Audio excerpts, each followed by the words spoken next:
There was a men's jacket in our guest room closet that didn't belong to me. That's where this starts. It was one of those tailored, charcoal gray sports coats with silk lining. Clean. Sharp. Still had a dry cleaning tag on the sleeve. I found it when I was looking for the air mattress for my sister's kids. I remember standing there for a full minute, just staring at it. Like it might move. Like it might say something. I didn't touch it right away. My first thought wasn't cheating, it was confusion. Maybe she bought it for me. No, the shoulders were too wide. And the brand, I Googled it, wasn't sold anywhere near us. Boutique place in St. Louis. We live in Des Moines. I didn't say anything to Marcy when she got home.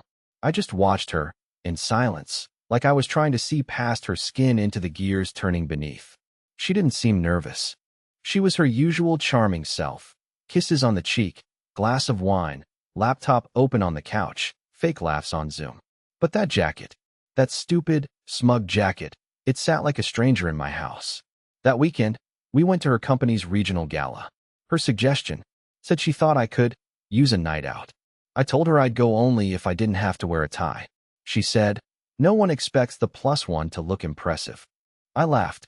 She didn't mean it as an insult, but it echoed in my head the whole drive there. Now, I didn't know this at the time, but the man who owned that jacket, he'd be at that gala, standing beneath a chandelier, wearing the exact same watch I bought for our anniversary 2 years ago. And before the night ended, he'd put a hand on my shoulder, lean in with whiskey on his breath, and tell me, "She deserves someone with teeth." And I wouldn't scream or punch him. No, I'd smile, because I already knew what was going to happen next. The venue was one of those modern rustic event barns they repurpose from old farms. Chandeliers made of wagon wheels, barn doors on steel tracks, overpriced bourbon in fake mason jars. Marcy looked like something out of a movie. Black dress, red lipstick, hair tied up in one of those messy on-purpose buns she always nailed. We walked in together, but no one even noticed me. She slipped right into her element, shaking hands, laughing too loud, her stilettos clapping against the wood floors like applause. I stayed back, by the fireplace. Watched. Observed. That's what I do. People watching is a talent of mine. Not that anyone cares. And that night, I saw a lot. They all orbited around him. He was the center of the solar system, and every junior rep, intern, and regional manager hovered like planets. His name was Clayton Baird. I found that out from a woman I pretended to spill wine near just to get her to talk. "Oh, that's Clay," she said, eyes glassy with admiration. "He's legendary. Opened 3 territories in 1 year. Could sell ice to Alaska."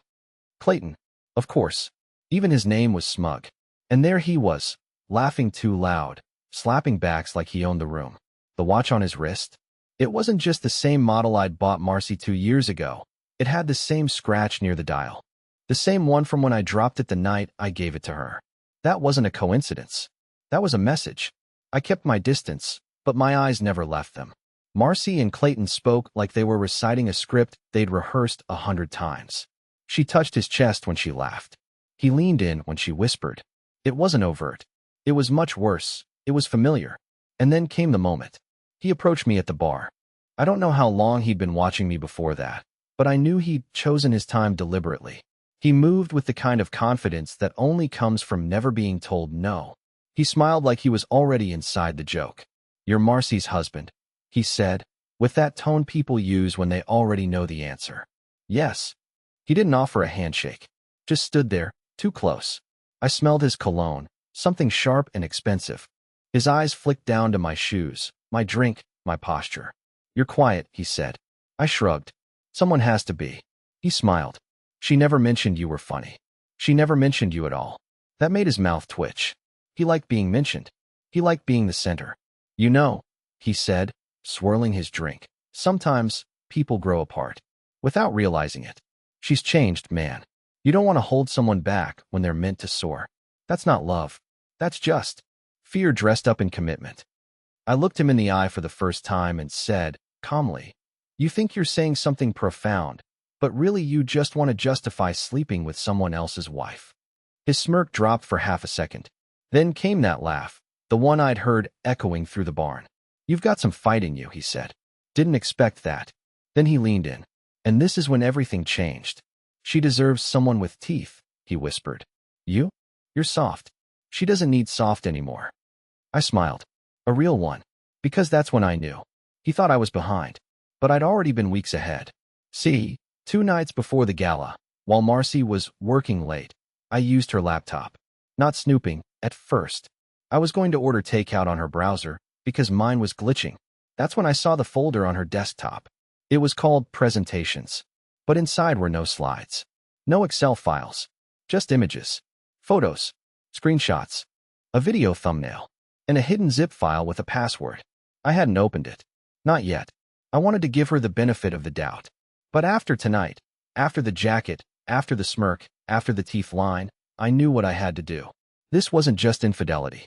This was a story that had already been told behind my back.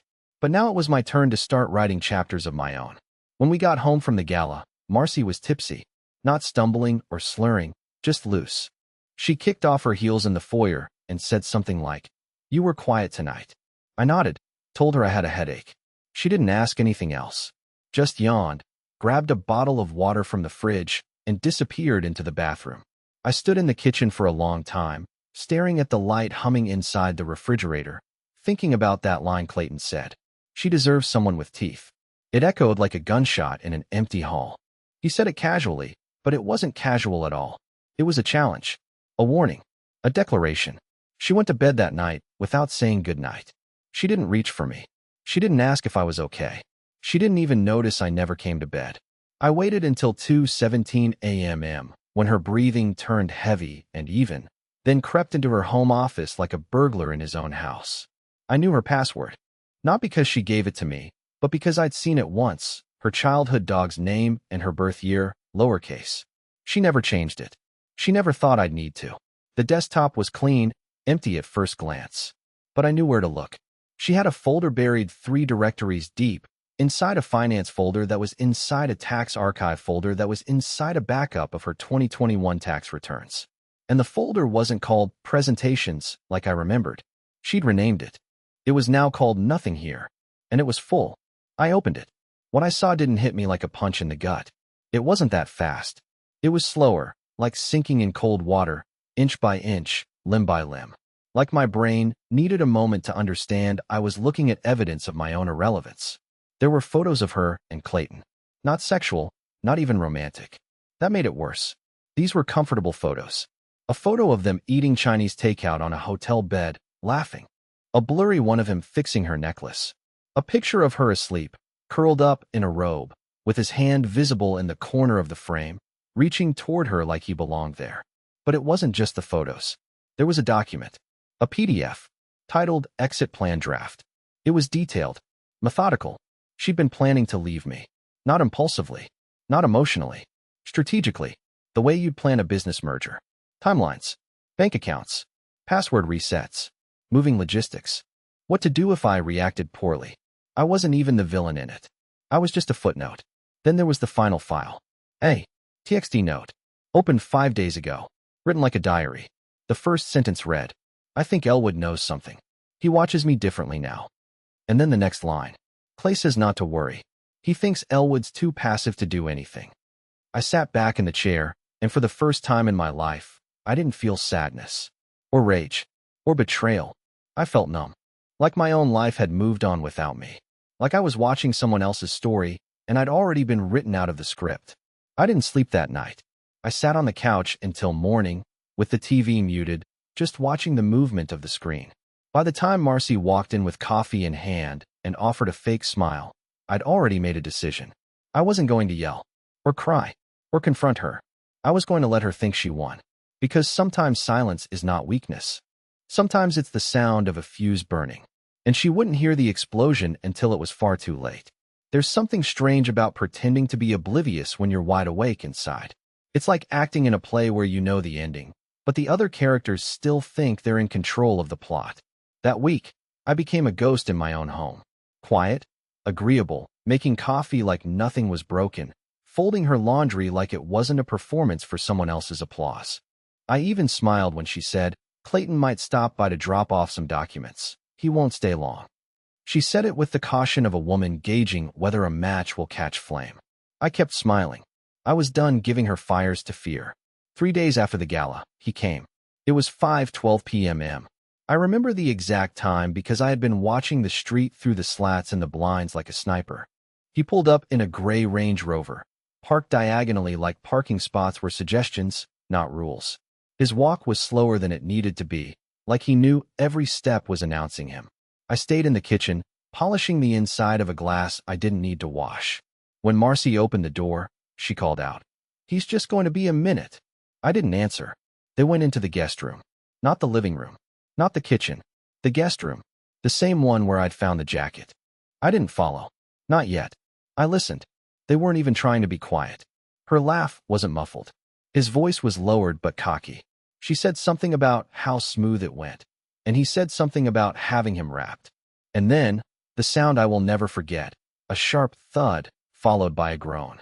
Not pain, something else. Something private. I walked to the hallway slowly, the glass still in my hand. And I opened the door without knocking. They weren't touching, but they were too close. Her expression was frozen. His wasn't. He turned, that same self-assured grin on his face, like he couldn't imagine a version of the world where he wasn't in charge of every room he walked into. "Didn't expect an audience," he said. "You got a drink for me too, man?" I held up the glass. "No, just this one. But you're welcome to it." I handed it to him. He took it, amused. Sipped without hesitation. "You've got class," he said, licking his lips. "I can see why she liked you first." Marcy still hadn't spoken. She didn't look at me, or at him, just the wall. And then I said something I had rehearsed in my mind 100 times, but never out loud until that moment. "You should be careful drinking from things you didn't pour yourself." That made him pause. He stared into the glass. I watched his confidence twitch for the first time. "I'm joking," I added with a smile. "I'm not a criminal, just a husband." He forced a chuckle, but it didn't land the way he expected. "You've made yourself at home here before," I continued. "I figured you wouldn't mind if I returned the favor." He frowned. "What's that supposed to mean?" I didn't answer him. Instead, I turned to Marcy. "There's a reason I didn't confront you earlier. I wanted you to show me who you really were. You know what I learned? You're not brave. You're not passionate. You're just bored. And you mistook destruction for adventure." That got her attention. Her mouth opened slightly. Maybe to apologize. Maybe to defend herself. But I didn't care anymore. I walked to the nightstand and pulled out the envelope I'd left there earlier that day. Thick. Heavy. I tossed it at Clayton's feet. "That's yours," I said. He picked it up and opened it. Inside were screenshots, printouts, voice transcription logs. One photo in particular, taken through the bedroom window from my friend's drone. That one made his hand tremble. "How did you?" I said, "I'm not a criminal." I cut him off. I didn't say I was stupid. He turned to Marcy like she'd explain me to him, like she still had influence over the outcome. But she didn't. Not anymore. "I'm going to give you 5 minutes," I said. "Not to leave. To figure out what you'll tell your boss tomorrow. Because I just emailed this entire packet to your compliance department." From her laptop, logged into her account. His smile cracked. There it was. The sound of teeth breaking. Clayton didn't speak again. Not that night. He just stood there holding that thick envelope like it might start bleeding in his hands. Marcy looked at me the way someone looks at a room right before the ceiling collapses, calculating escape, weighing denial, eyes darting like they can undo time if they blink hard enough. But I gave them no drama, no screaming, no throwing things or fists, just silence, the kind that weighs 10 times more than a shouted curse ever could. I walked out of the guest room and sat on the living room couch, like I was just waiting for takeout to arrive. A minute later, Clayton walked past me, jaw clenched, knuckles white, and never looked back. He left the glass on the hallway table. Empty. Of course. Everything about him was designed to consume and leave nothing behind. Marcy didn't come out right away. She lingered. I don't know if she was crying in there. I didn't care anymore. Eventually, she walked out slowly, barefoot, like she'd stepped on something sharp and didn't want me to see the limp. She sat down on the opposite end of the couch without asking. For a moment, we just sat there in a silence so heavy it felt like a third person in the room. "Elwood," she finally said, her voice brittle. "I didn't mean for it to get this far." I turned toward her, calmly. "That's what you're opening with." She looked down. "I know I screwed up. I know what you must think of me." "No," I said. "You don't. You still think this is about cheating." That made her blink. She tried to speak, but I kept going. I had to. It had been sitting in my throat like gravel. "This isn't about him. I said. It's about how you made me small in my own house. About how you spent months erasing me one smile at a time. About how you took everything good I gave you and traded it for novelty and fake adrenaline and half-whispered lies. It's not the betrayal that wrecked me, Marcy. It's that you made me feel invisible before you even touched him. Tears welled up, and for the first time, I saw regret. Not the performative kind. Not guilt because she got caught. But something else. Confusion, maybe. Like she hadn't realized until now what she'd really broken. Why didn't you say anything sooner? She asked softly. Why did you let it get this far? I leaned back on the couch, folded my hands. Because I wanted to see how far you were willing to go without being stopped. I needed to know if you were ever going to turn around on your own. She covered her mouth. That got her. But I didn't flinch. You didn't, I added. You never would have. Then came the apology. The real one. Raw and pathetic and shaking. She said she was sorry. She said it over and over again, like the words might carve a time machine out of air. She swore it meant nothing. That Clayton was just a reaction to feeling stagnant, to wanting to feel chosen again. But I chose you. I said, not with anger, just quiet truth. I chose you even when you were unbearable. Even when you were bored. Even when you shut me out. I kept showing up. That's what love is. And you traded it for someone who calls himself a closer. She broke down. Right there. Messy. Ugly. Not the kind of crying she did when she was angling for sympathy in arguments. This was different. This was collapse. And still, I didn't move. Because you can only hold someone so many times after they drop the knife and expect you to forget they stabbed you in the first place. She asked me what came next. And that was the moment she realized she had no control left. Because I didn't answer. Instead, I stood, walked upstairs to the bedroom, and locked the door behind me. That night, I didn't sleep. I laid in bed listening to the occasional sob drift up through the floorboards, and for the first time in months, I wasn't anxious. I wasn't afraid. I wasn't spinning. I was calm. Not because I forgave her, not because it was over, but because I had already made the final move, and she still hadn't seen it. Marcy didn't leave the house the next day. That wasn't like her.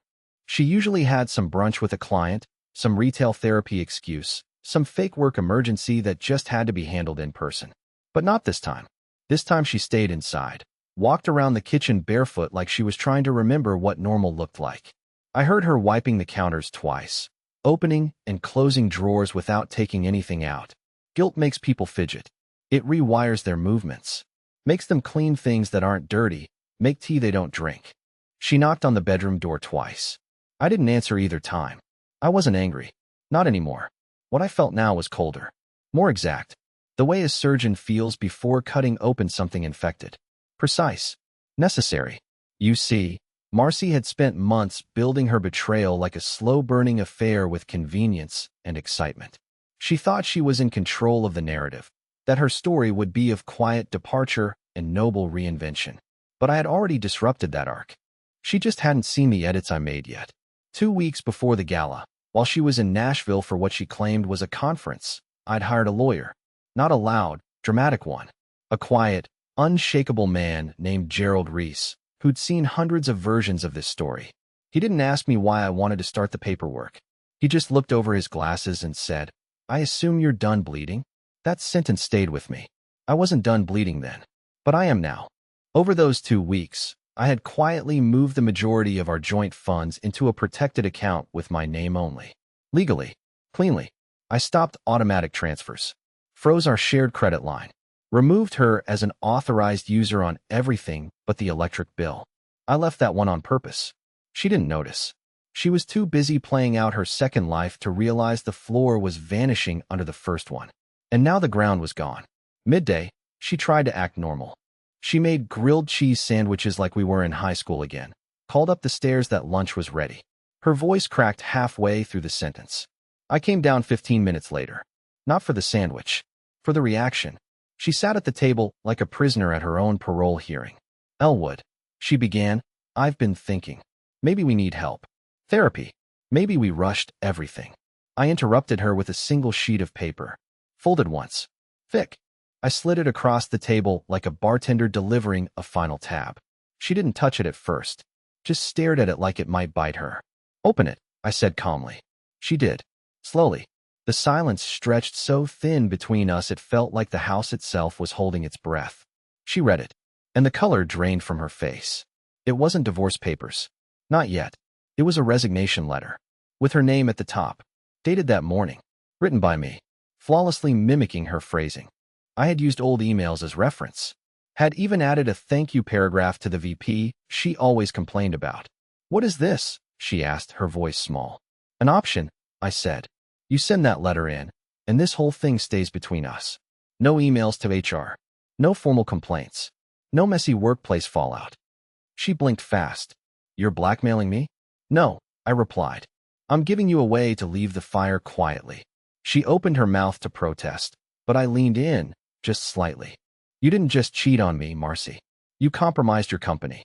You let a man with authority over you into our home, into your body, and into corporate systems.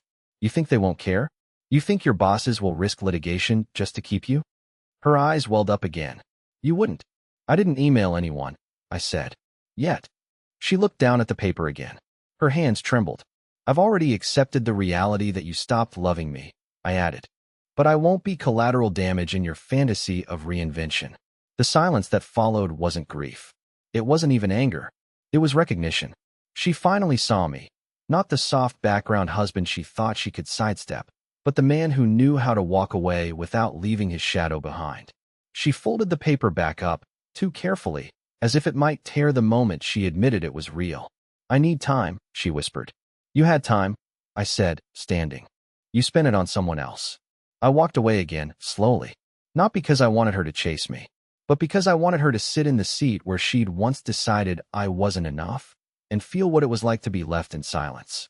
The day after I gave her the resignation letter, Marcy didn't speak to me. Not in the chilly silence of hostility, but in something worse, calculation.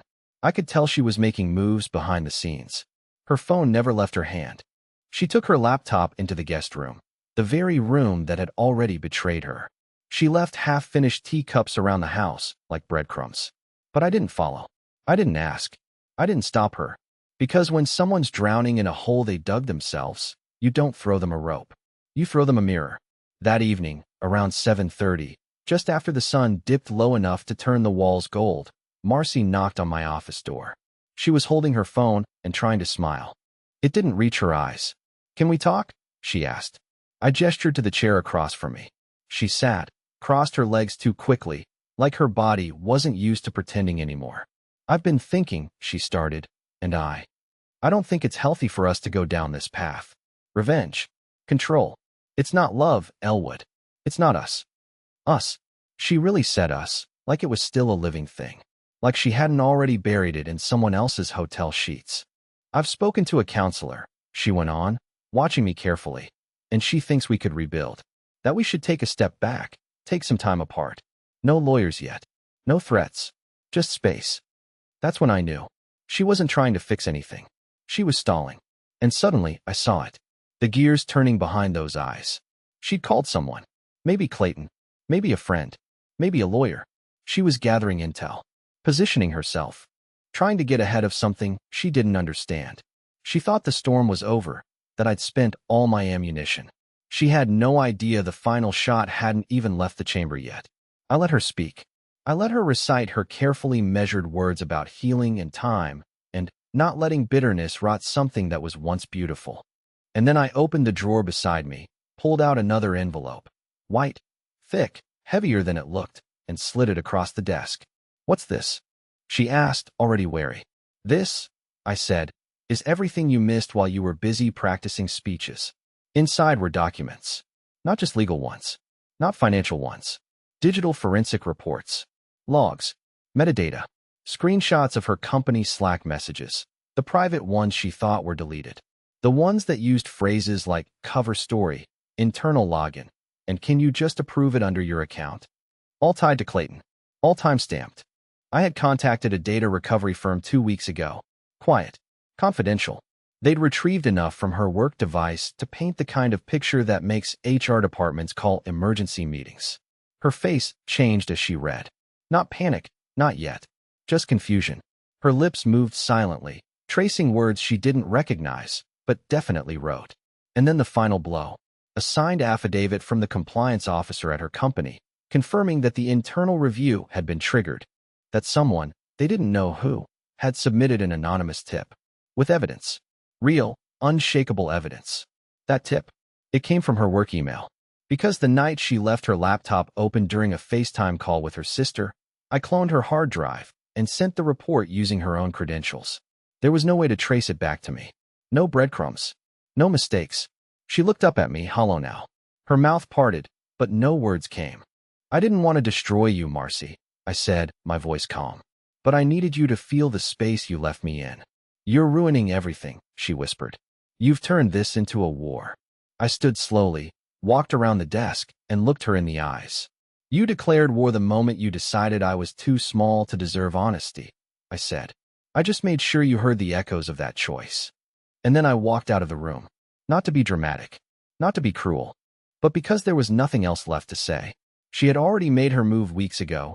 She just didn't realize until now how badly it had cost her. Marcy left 3 days later. No slammed doors. No screaming matches. Just a quiet morning, 2 suitcases by the front door, and a brief knock on the frame of my office. I looked up, and she looked like a ghost in her own skin. Pale, tired, smaller than I remembered. She didn't cry. I didn't offer comfort. The time for all that had passed. I'm sorry, she said softly, gripping the handle of her bag. For everything. Not just the obvious. For making you invisible. I nodded. It was the first honest thing she'd said in months. And then she left. Just like that, the house was quiet. But not the lonely kind of quiet. The kind that hums with potential. That weekend, I opened every window in the house. I stripped the sheets off the bed, aired out the closets, threw away the wine glasses she liked, and the throw pillows she insisted we needed. I repainted the guest room, not to erase anything, but to reclaim the air in it. I made coffee the way I liked it. I stood barefoot on the back deck at sunrise and realized I had forgotten how still mornings could be. It was a slow return to myself. Not a dramatic reinvention, just small decisions. Honest ones. I started jogging again. Poorly at first, like a man running away from ghosts in bad sneakers. But the pain was good. It reminded me I was still in here somewhere. I met new people. Not through dating apps, not through desperate rebounds. Just real conversations. A woman at the local bookstore who recommended I read Wendell Berry. A guy at the farmer's market who invited me to trivia night. No expectations. Just connection. And sometime in the spring, months later, I woke up and didn't think of her at all. Not because I hated her, but because she finally didn't matter. That was the win. Not revenge. Not the corporate fallout. Though I'd heard whispers that Clayton had been quietly let go, and Marcy resigned a week later under personal circumstances. No, the real win was walking past mirrors and seeing myself again. Not the man she shrunk. Not the placeholder she betrayed, but me. Fully. Finally. I tell this story now not to ask for sympathy. Not even to inspire. Just to remind you. Silence isn't always surrender. And soft doesn't mean weak. Some of us just wait. And when we finally speak, it's with fireproof hands.